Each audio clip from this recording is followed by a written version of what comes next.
ગુજરાતભરના તાજા અને સચોટ સમાચાર મેળવવા માટે અમારી રાષ્ટ્રીય સમાચાર ચેનલને સબસ્ક્રાઇબ કરો અને બેલ આઇકન પર ક્લિક કરો।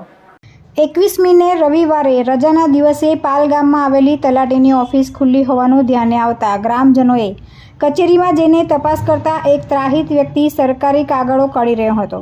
ગ્રામજનોએ કાગળો કાઢવા અંગે પૂછતાછ કરતા ત્રાહિત વ્યક્તિ ગેંગે ફેંફે થઈ ગયો હતો। બીજી તરફ તલાટીને ગેરહાજરીમાં સરકારી કાગળો કબાટમાંથી બહાર કાઢી ચેડા કરતા હોવાનું ગ્રામજનોના ધ્યાને આવ્યું હતું।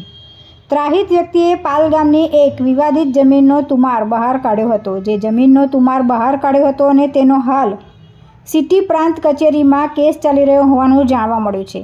હવે વિવાદિત જમીનના કાગળો બહાર કાઢી તેને નષ્ટ કરવાની ચેષ્ટા કરી રહ્યો હોવાનો ગ્રામજનોએ આક્ષેપ કર્યો હતો।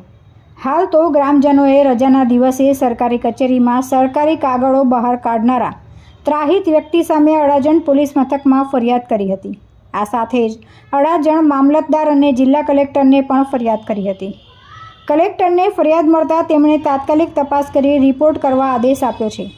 પાલ ગામની લોકોએ 84 ધારાસભ્ય સંદીપ દેસાઈને રજૂઆત કરતા તેમણે તાત્કાલિક ઓલપાડ પ્રાંત અધિકારીને કાયદેસરની કાર્યવાહી કરવા આદેશ આપ્યો હતો।